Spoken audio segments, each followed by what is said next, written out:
Hey everyone, it is finally together. This PC that I've been trying to build for months is finally here. I waited outside of Micro Center in the early mornings, I set alarms for scheduled drops, lurked now in stock and Reddit threads, and refreshed product pages for months, and now I finally have everything. And without paying scalpers a penny.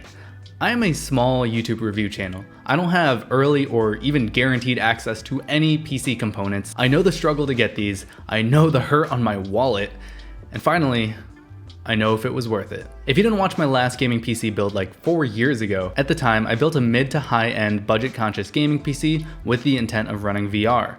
That system had an Intel i7-6700 and a GTX 1070 Founders Edition. I was able to get around 200 FPS in games like CSGO and Valorant with some minor settings tweaks at 1080p, but in newer titles or more demanding games like Call of Duty Warzone or Far Cry 5, I was struggling to hit the 60 to 90 FPS range on medium to low settings. And as somebody who wanted to take full advantage of his 144Hz monitor, hitting 90 FPS with medium to low settings, it was starting to get a little bit frustrating. And if I did want to pump up the settings on some of these newer games, I would be looking at sub 60 frames per second at 1080p. So now that you know where I'm upgrading from, let's take a look at the new rig. Starting on the outside, I went with a white Montech Air X ATX mid-tower case that cost me $80. This case had the best balance of looks, airflow, and value that I was going for. When I found this white IKEA desk in the basement dumpster in the apartment that I live in, I knew that my next PC build should have a clean, white aesthetic. All of my components ended up working well together and add toward this sleek look. I'm a huge fan of these two huge fans. All three fans are pre-installed in RGB. Two massive 200mm fans up front take in air through this solid plastic mesh, and this one 120mm fan expels air out the back. You also have removable dust filters on the top and bottom with plenty of room for additional fans if you choose to add them. The included fans have worked well for me, and I've been able to keep my system cool under idle and sustained loads. My GPU hardly ever goes over 60 degrees Celsius, while my CPU does get on the warmer side at 80 degrees under a sustained load. The tempered glass side panel, which is off right now, is large and clear. While I would have preferred a hinged door approach, I understand the price bracket that would have raised me to, and I'm happy to save $50 to $100. Also included in this case is an RGB controller installed on the back. This allows you to plug up to 6 RGB fans into the system using one motherboard header. One downside to this is that the system fan cable into this controller that I got only has 2 pins. So all of my system fans essentially run at full speed all of the time when I did run them through this controller. Since then I've taken them out and just plugged the fans directly into the motherboard, seeing as I only have 3 case fans. I've also seen other people with a case get a 3-pin connector as opposed to the 2-pin connector that I got, so I actually am reaching out to Montech to see what's up. The people with a 3-pin connector do have full RPM control of the fans based on system temps, but just know that you might end up in a situation like mine. I don't know if it was a fluke, I don't know if they changed the manufacturing standards, but that's what I got in the mail. Aside from that, the RGB controls are set using this button on the case or motherboard software if you have it. Otherwise, building in this case was really easy. The power supply and case I/O is actually hidden from the front view as they both live around back, and that helps your build look super clean. I uninstalled this removable hard drive bay that came pre-installed in the case, as I don't use any full-size hard drives and I just wanted more room to tuck my cables. And these included 2.5-inch SSD mounts are sweet.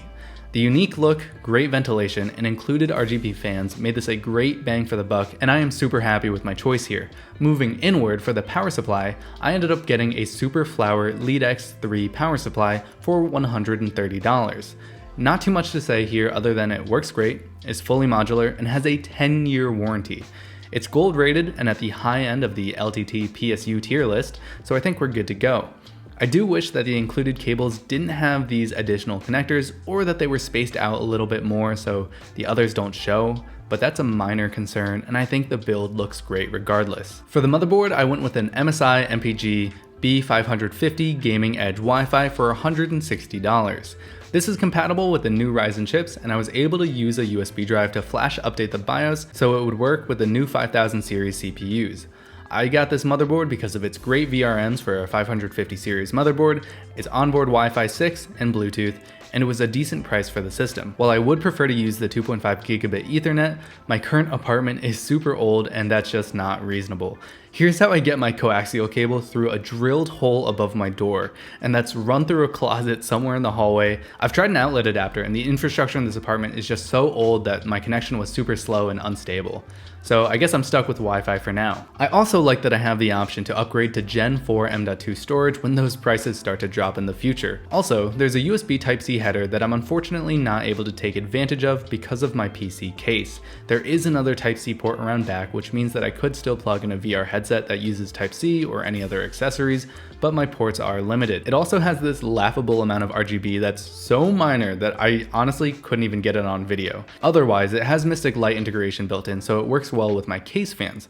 But the hardly visible strip of RGB really doesn't do much.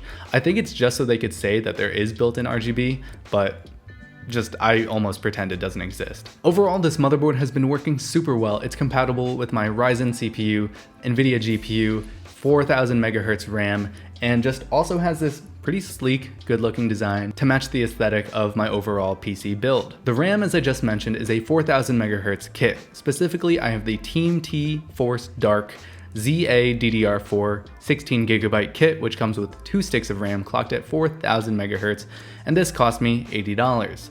I could potentially get a little bit more performance out of these by reducing the clock speeds and manually tuning the timings, but there hasn't been enough research into ideal timings and clocks for this generation of Ryzen, so I've just held off on doing that. The RAM matches the design of my build pretty well, and I would have gotten either white or black, but I was skipping on RGB. I just felt like the increased cost just for what they would have added wasn't really worth it. I'm not going to get too much into detail about my Mushkin 1TB SSD. It's an older model, but you can get more modern ones for about $85. It's pretty fast, works reliably, but it's not next gen like the new M.2 drives are, and I hopefully will be updating in the future. Well, you already know what my processors are. The AMD Ryzen 5900X cost me $550.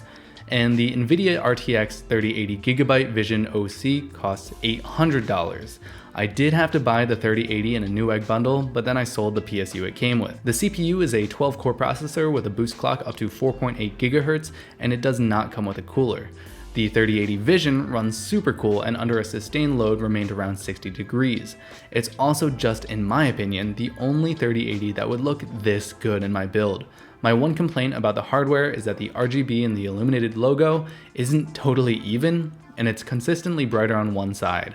Otherwise, I think this is a super solid card and looks awesome. It's almost a shame that without a vertical mount, you never even see the cleanest part of this card. Lastly, we have the Scythe Fuma 2 CPU air cooler, which costs $60. It was the best value for a cooler that would work adequately but still match my color scheme, and with a 3080 generating so much warm air in my system, the CPU did actually heat up to 82 degrees. When I tested my system with my older 1070 card, the CPU maxed out at around 76 degrees Celsius. So there is a significant, even if not dangerous, increase in system temps with the 3080 installed. The CPU cooler is quiet even when at 100%. It also idles below 50 degrees Celsius. It's not the most sleek cooler, but it looks good enough for my purposes and was a great value for its cooling performance given how large its heatsink is and the 2-fan system. With everything together, this build costs $1,945 before taxes and shipping. So with the additional fees, this cost me well over $2,000. This doesn't include the monitor or any other accessories in my setup, which are a 27-inch 4K 60Hz BenQ monitor, as well as the 1080p 144Hz Acer monitor that I primarily game on. I'm looking to update this to a 1440p 144Hz monitor in the future, but that will add an extra few $100s to the cost of my setup. And while I'm not going into detail about my other gaming accessories like my mouse pad, keyboard, speakers, or gaming mouse, whoops, not that one, I am going to link them down in the description in case you want to check them out or support the channel. So my last build cost me $1,000 and this build cost me $2,000 and a lot of early mornings and stressed out nights. But is the performance worth it? Let's find out. To test game performance, I'm going to be having the FPF graphs up, CPU and GPU utilization, but also I wanted to talk about the Nvidia specific software. So right now I'm using this 10vis 1080p camera. It's okay, it does its job and it looks fine. Especially in low light situations. It's a bit grainy, it's not the highest fidelity, but it's wide angle and it works. And so now when I switched over to Nvidia Broadcast, this is what it looks like. It adds this depth of field, and it actually does a really good job. So if you can see here, it does clip every once in a while around my hand, but when it's the face, when it's the body, if I move up, stand up, walk around, it does a really good job of doing this quickly. I did want to show what the software looks like, so this is what it looks like. Camera, as you can see, is in beta with the background blur. There are speakers. I don't really use the speakers, but microphone. So here I can adjust the strength of the noise removal. I like to keep it at around 50% because I think it's a good balance of getting rid of the, background noise or just, general hum in the room, but also not clipping the voice or not having a noticeable noise removal effect just when I'm typically talking. I don't have a whole lot of just benchmarking software, but Unigine Heaven Benchmark 4.0 was free, and as you can see on the left side over here, I'm getting over double the FPS from my old system. The score is also over double, and just, honestly, it's a huge improvement. The only weird thing was that minimum FPS it actually decreased, which was kind of strange, but max FPS, once again, over double. So all using the exact same settings, the extreme preset. In addition, I did want to show off my user benchmark results. User benchmark, also, once again, not the best benchmarking tool, and especially on the Ryzen side or the AMD side, there's a lot of flack around this tool. But really impressive performance percentages, and it's great to see after building a new system like this.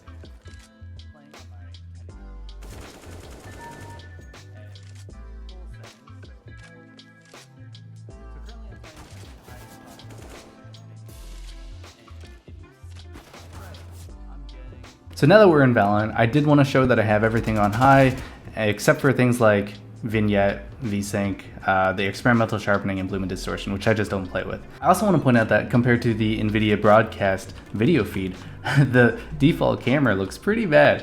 High to mid 300s FPS, occasionally going above 400%, and on my screen I can see that my GPU utilization hovers between mid 50s to low 60s, and my CPU utilization is around 20%. So I'm hitting over 350 to 400 FPS with pretty low utilization, and I am getting really great and smooth performance.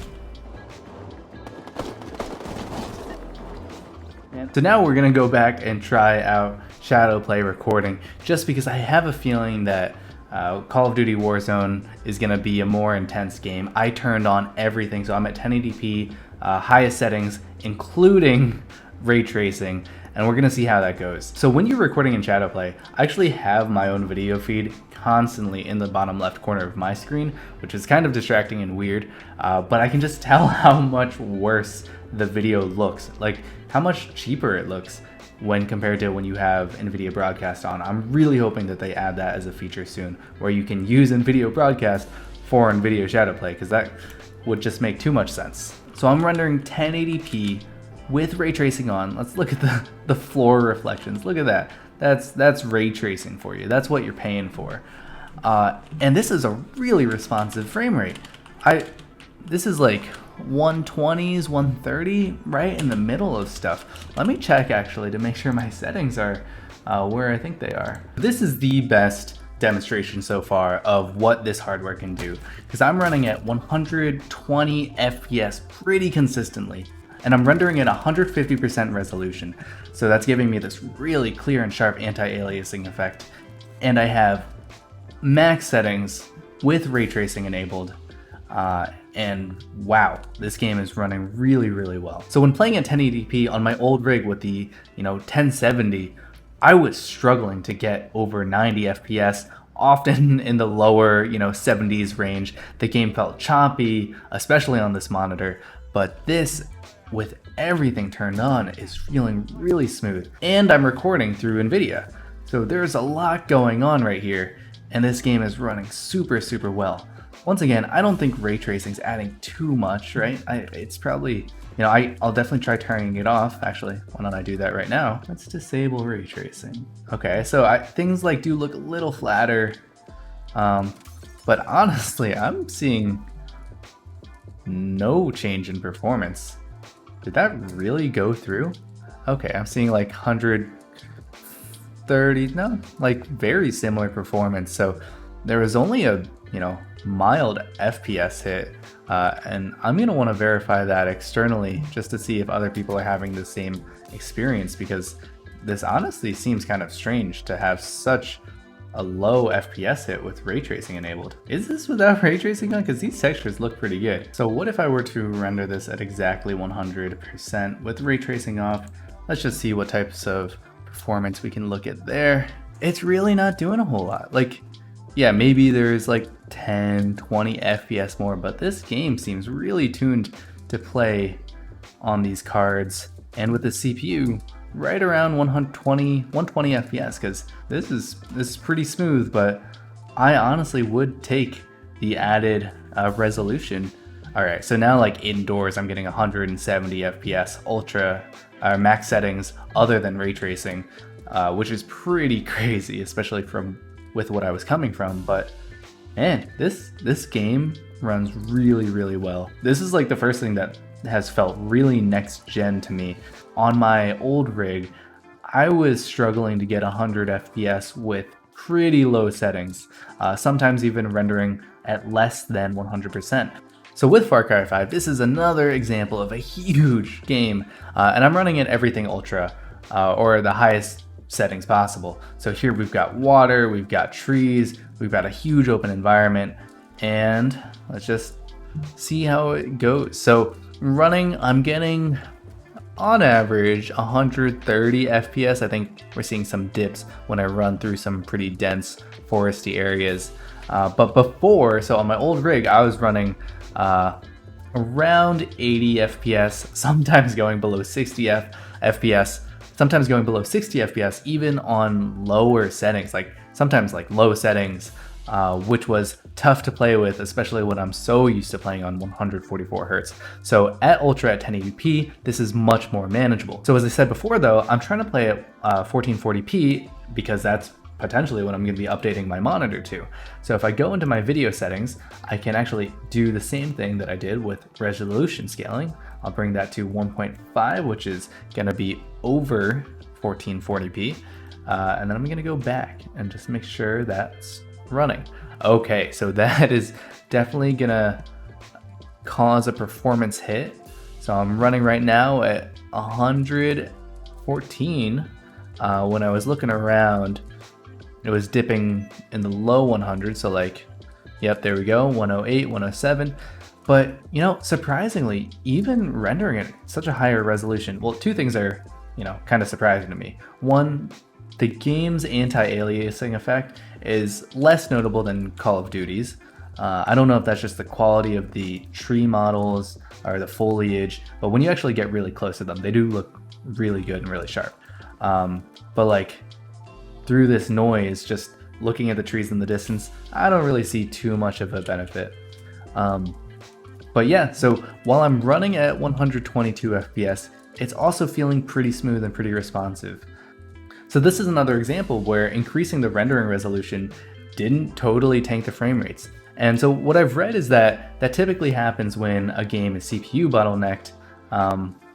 But I mean, this is like the highest in CPU other than the 5950X that you can get right now. So this is probably going to be some of the best performance that you're seeing on a game like this. So taking a step back after gaming, aside from raw performance, one reason that I didn't go with the AMD graphics cards was because of Nvidia software. Nvidia has great driver support, but also features like RTX Voice, which is now bundled into Nvidia Broadcast. The recording and instant replay features I use all the time, and they're even better with the additional machine learning power baked into these cards. On top of that, AMD is using Smart Access memory, which may come to the Nvidia cards in the near future. When this happens, I'll be sure to go ahead and check out if there's a significant performance increase, but what I've seen even on just the AMD side, it's only like 1 to 4% FPS increase in most games, so time will tell. As you saw, I was getting great results in games like Valorant and CSGO with just solid performance across the spectrum in terms of resolution. At 1080p, where I played primarily, I was getting buttery smooth frame rates in the mid to upper 300s while doing all of that post-processing and recording. On top of that, I was using all of the highest settings at 1080p. In the more demanding games I threw at it, I was really impressed by being able to max out Warzone at 1080p with ray tracing and still being able to take advantage of the 144 Hz monitor. And the game that I'm sure many of you wanted me to check out, Cyberpunk, I actually don't have, so you can just go online and search one of the many benchmarks of that game, and some of the results are kind of scary. So was it all worth it? Well, my build performs really well, but I want to diverge from the hype machine that is the PC building community just for 1 second. Once again, I'm super happy with the build, but the mild noticeable performance in games that I play that are less taxing like Valorant and CSGO aren't necessarily worth my shelling out $2,000. However, being able to really play Warzone with amazing visuals and frame rates does feel next gen to me. Additionally, it'll allow me to upgrade my monitor and still get great frame rates as well. And assuming that not every game in the future is as taxing as Cyberpunk, the build should probably last me another 3 to 4 years of being a very capable machine. The performance upgrade does feel worth it, and I was due for an upgrade. But if you're satisfied with your current PC build and it's not bugging you, I just want to make sure that I emphasize that this PC does mostly the same thing as my 4-year-old $1,000 build, just quite a bit better across the board. And there's no use in spending money that doesn't end up providing you some real value. I hope you enjoyed this video. I'm going to link everything that I talked about in the description down below. If you're trying to get one of these cards, good luck. Sincerely, good luck. I needed it too. So thanks for watching, and I'll see you in the next one.